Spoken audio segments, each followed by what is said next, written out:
नमस्ते भारत। आज हम बात करने वाले हैं अखंड भारत के लोकतंत्र के चौथे स्तंभ यानी fourth pillar of democracy, Indian media के बारे में। बात होगी मीडिया के कुछ चहीते खबरों की, उन खबरों के पीछे छुप जाने वाली बातों की और देश की हर वो बात जो मीडिया से जुड़ी हुई हो। So India, let's listen. Go and ask people there. Go and ask everyone who's close to you what they think of you. I put this picture, this person's face, full frame on television tonight. Put his picture up, full frame on television tonight. Let the people of the country see his face tonight. Media का रहते पाकिस्तान में है, लेकिन Oxford और Harvard की बात करेंगे। अरे जमीन पर आ जाइए ना, जमीन पर आ जाइए। 500 रुपए के दान मांग रहे हैं आपके प्रधानमंत्री। जमीन पर आ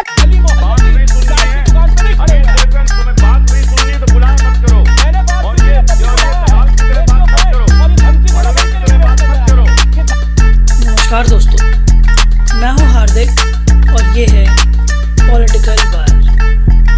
मैं लेकर आ रहा हूं एक ब्रांड न्यू पॉडकास्ट जो जुड़ा है भारत से, रखेगा भारत की बात और भारत की राजनीति पर उसका असर। हर हफ्ते मैं लेकर आऊंगा कुछ ऐसे सवाल, कुछ ऐसे तथ्य और उनके जवाब जो बनाएगा भारत को और भी बेहतर। Welcome to political wire.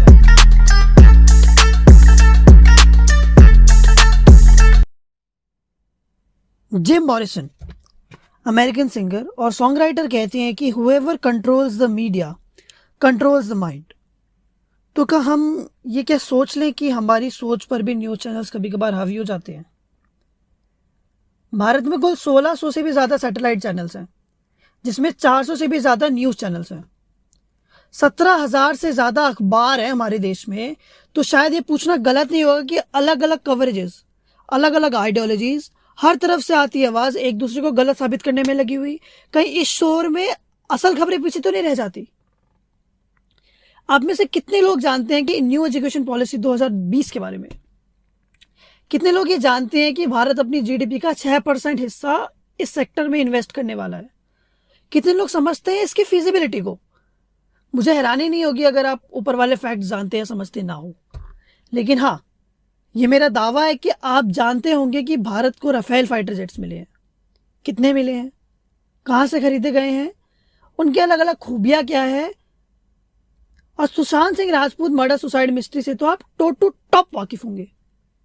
क्योंकि जब हम रिमोट का बटन दबाते हैं तो हमें कुछ ऐसा चाहिए जो हमारे हाथों से हमारे को रिमोट छोड़ने पर मजबूर कर दे। मैं नहीं कहता कि ये सारी खबर जानने में कोई हर्ज है, पर ये उतना ही गलत होगा अगर आप अपने से और अपने समाज से जुड़ी चीजों को ना जाने तो।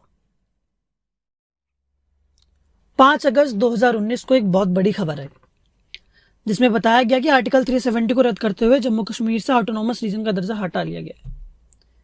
न्यूज़पेपर्स और मीडिया चैनल्स ने बहुत अच्छी तरह से, बहुत बारीकी से इस न्यूज को कवर किया, लेकिन चीजें वहां बिगड़ गई जब न्यूज चैनल्स ने हमारे पड़ोसी मुल्क के उठते बैठते, नहाते धोते हर तरफ की खबर दिखाना शुरू कर दिया।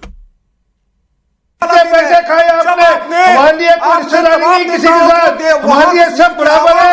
वो मुहा मुफ्ती हो, राहुल गांधी परिवार हो, चाहे वो अब्दुल्ला परिवार हो, केबल बंद कर दिया है, आपने घरों से निकलना बंद कर दिया है, और आज आप पार्लियामेंट में बैठ के कह रहे हैं कि कश्मीरियों की आजादी का में हाई तौबा मच गई है। विपक्ष के निशाने पर इमरान खान आए तो पाकिस्तान सरकार को संयुक्त संसदीय बैठक बुलानी पड़ी। इस बैठक में इमरान खान की खूब फजीहत हुई। विपक्ष ने शेम शेम के नारे लगाए।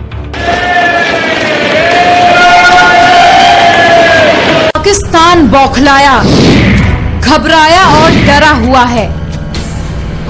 अनुच्छेद 370 के हटाए जाने पर बिलबिलाए पाकिस्तान की उछल कूद साफ जाहिर होने लगी है। अभिन्न अंग है, हमेशा रहेगा, इसको हमें नहीं किया जा सकता है। भारत के संविधान की धज्जियां नहीं उड़ा रहे, उसको इम्प्लीमेंट कर रहे हैं, क्योंकि आज और ये हाल मीडिया चैनल्स का कुछ 1 महीने रहा, जिसकी वजह से कई सारे मुद्दे ढके के ढके रह गए। प्राइवेटाइजेशन, इंडियन रेलवे में बदलाव, एयर इंडिया बेचे जाना, ऐसे गंभीर मुद्दों पर कोई डिबेट, कोई बातचीत ही नहीं हुई। हो भी कैसे? टीआरपी में गिरावट जो आ जाती। 29 सितंबर 2016 में हमारे देश के वीर पैरा कमांडोज ने हैरत अंगेज बहादुरी के साथ पीओके में सर्जिकल स्ट्राइक किया और उरी में शहीद जवानों को श्रद्धांजलि दी। तो क्या ये जंग यहां खत्म हो गई? नहीं, एक नई जंग ने उफान ले लिया, जो कि हमारे मीडिया चैनल्स ने शुरू की। पड़ोसी मुल्क के डिफेंस एक्सपर्ट्स और हमारे कुछ पॉलिटिकली एक्टिव लोगों को आमने सामने बैठाकर, जो कि डिबेट के नाम पर एक दूसरे को नोचने के लिए तैयार बैठे हुए थे। बताने का टाइम बताना पड़ेगा। दाऊद आया, लखवी आया, किसके टाइम पर जल मसूद गया? जब भारतीय जनता पार्टी की सरकार थी। पूछिए इनसे, आतंकवादी कैसे चलेगा इनके टाइम पे? कंधार छोड़ के क्यों आए आतंकवादियों को? जवाब सुनिए। देखिए मोदी जी का इन्होंने अच्छा मिमिक्री किया। मिमिक्री नहीं किया, असलियत खोली है। भाई छप्पन इनकी सीना कहाँ है? भाई मेरे भाई ना ये जवाब ये कुछ नहीं करते। इनको मन मर्जी अमेरिका आके अंदर ठोकता है। इनके हजारों लोग मार दिए, ये कुछ नहीं कर पाए। हमने सर्जिकल स्ट्राइक करी, ये कुछ नहीं कर पाए। ये कभी कुछ नहीं कर पाए।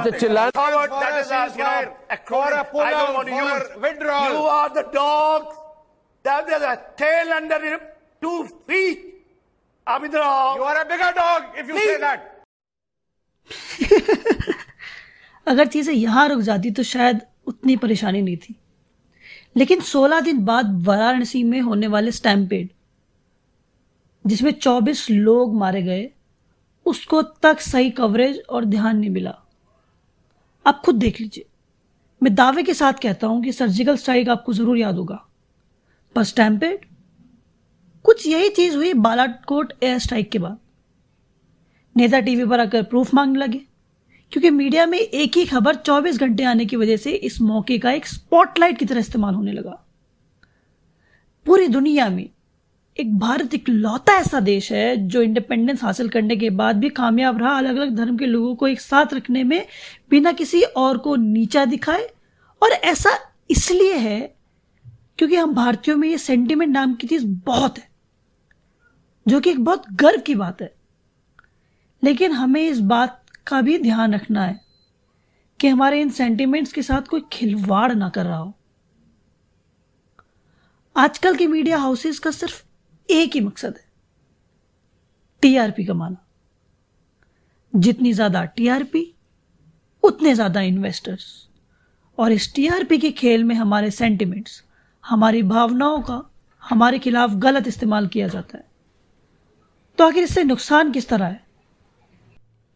असल में काफी सारी खबरें जिन्हें लोगों तक पहुंचना बहुत जरूरी होता है, वो सारी खबरें इस बड़े टीआरपी के पर्दे के पीछे कहीं छुप कर रह जाती है। दूसरा सबसे बड़ा नुकसान यह है कि किसी देश का मीडिया उस देश की छवि होता है। किसी देश के बारे में जानने के लिए, उसकी भीतरी अच्छी बुरी बातें जानने के लिए न्यूज चैनल्स का जरिया इस्तेमाल किया जाता है। तो फॉरेन कंट्रीज हमारे बारे में क्या सोचती है, ये भी हमारा मीडिया डिसाइड करता है। अभी हाल ही में कोविड-19 संक्रमण के माहौल में organisation of Islamic corporation OIC ने ट्वीट किया, OIC condemns the unrelenting vicious Islamophobic campaign in India, mailing Muslim for spread of COVID-19, as well as their negative profiling in media subjecting them to discrimination and violence with impunity.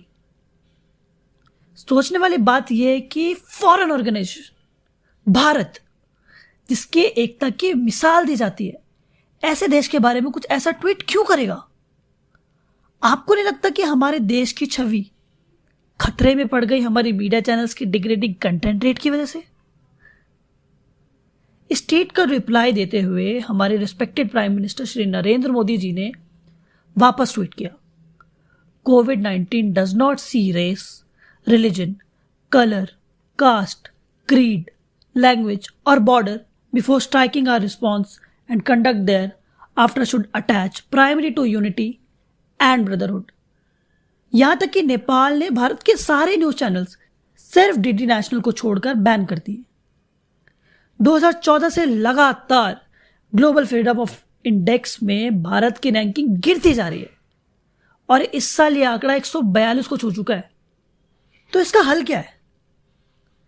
कई लोग मानते हैं कि जिस तरह British broadcasting council यानी BBC secretary of state for digital culture media and sports को answerable होता है, उसी तरह से हमारे चैनल्स भी मिनिस्ट्री ऑफ ब्रॉडकास्टिंग को आंसरेबल रहने चाहिए। अब ये कितना सही है और कितना गलत, ये मैं आप पर छोड़ता हूं। और आप जब भी रिमोट हाथ में उठाएं तो ये बात ध्यान रखें कि आप कौन सा मीडिया चैनल चुन रहे हैं। अपने देश की छवि आपके हाथों में है। ये कंटेंट और स्क्रिप्ट लिखी है प्रशांत साहा ने। और अगर आपको हमारा पॉडकास्ट पसंद आया तो प्लीज शेयर कीजिए। नमस्कार, मेरा नाम था हार्दिक और आप सुन रहे थे पॉलिटिकल वायर। जय हिंद, जय भारत।